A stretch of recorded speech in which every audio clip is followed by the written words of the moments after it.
Assalamualaikum warahmatullahi wabarakatuh.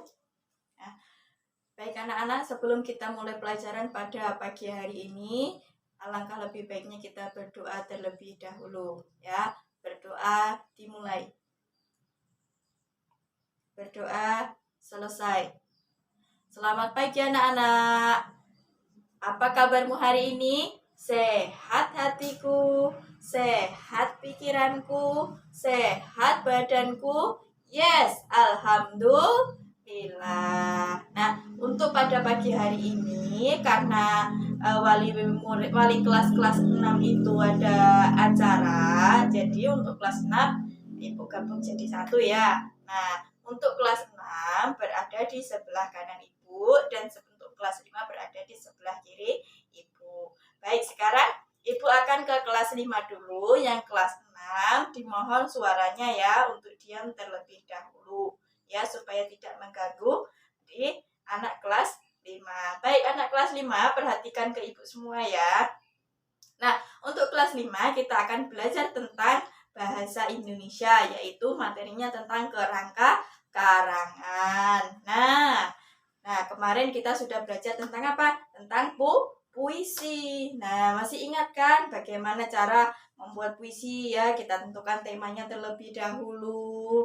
Lalu, kita pemilihan katanya kita perhatikan ya, dan lain sebagainya. Nah, sekarang kita belajar tentang kerangka karangan. Nah, apa ada yang tahu kerangka karangan itu apa? Oh, ya, bagus Anis. Jadi kerangka karangan adalah apa tadi Anis?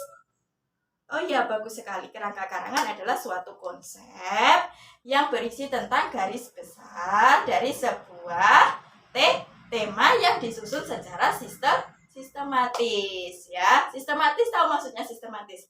Sistematis itu secara runtut dari tahap per tahapnya. Nah, bagaimana cara langkah-langkah kita akan menyusun kerangka karangan? Ada yang tahu? Oh iya, bagus. Iya, Fadlan. Apa yang pertama? Oke, yang pertama kita harus apa? Kita harus menentukan tema. Setelah itu apa lagi? Ada yang tahu lagi? Ya, oke, Fadli. Apa lagi? Menyampaikan ide atau apa? Atau bahan karangannya. Nah, lanjut yang ketiga yaitu menyusun kerangka karangan. Habis kerangka karangannya itu disusun, lalu kita apakan? Kita kembangkan kerangka karangannya itu kita kembangkan menjadi sebuah apa? Karangan. Habis itu sudah kita kembangkan, lalu kerangka karangan itu tadi sudah dikembangkan kan belum ada judulnya. Jadi tahap selanjutnya kita harus apa? Kita harus menentukan judul. Jadi kerangka karangan itu akan diberi judul apa yang sesuai dengan tema yang dipilih tadi ya. Jadi langkah-langkah menyusun kerangka karangan itu yang pertama apa tadi? Menyusun atau menentukan tema. Yang kedua menyampaikan ide. Yang ketiga menyusun kerangka karangan. Yang keempat itu mengembangkan, dan yang kelima baru memberi judul. Nah, sesudah itu ada yang ditanyakan anak-anak.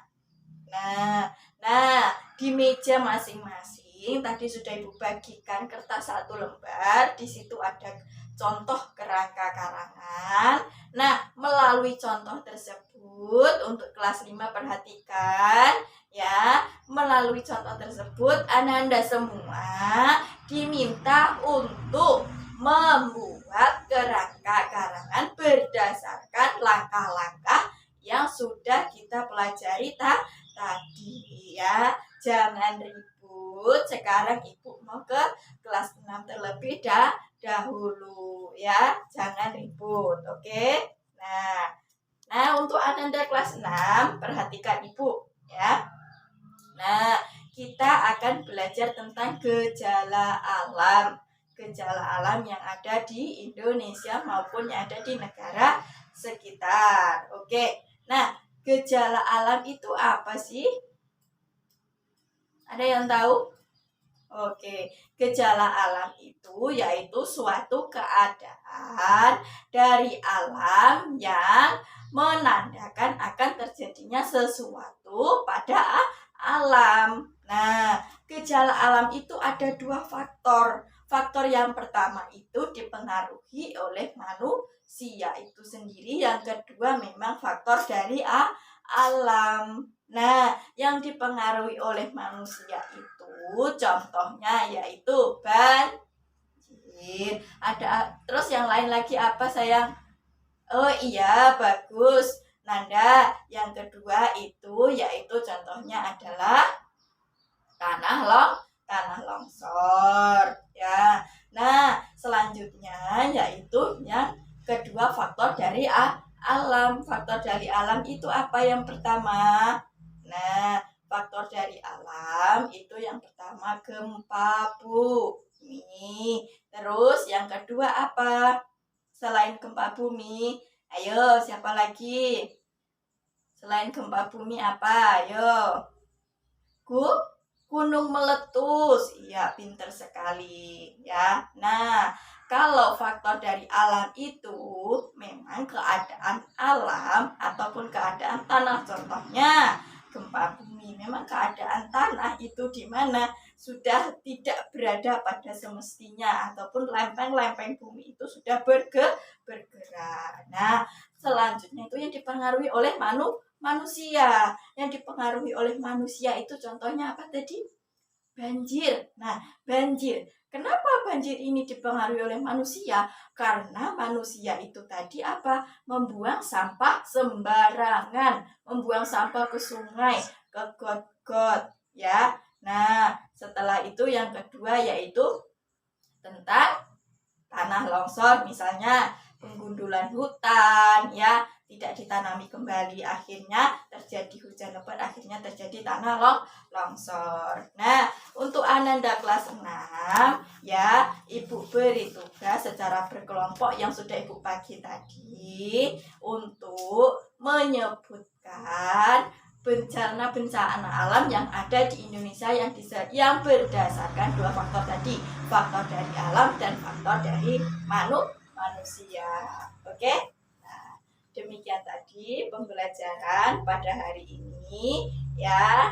Ibu akhiri dengan Waalaikumsalam warahmatullahi wabarakatuh.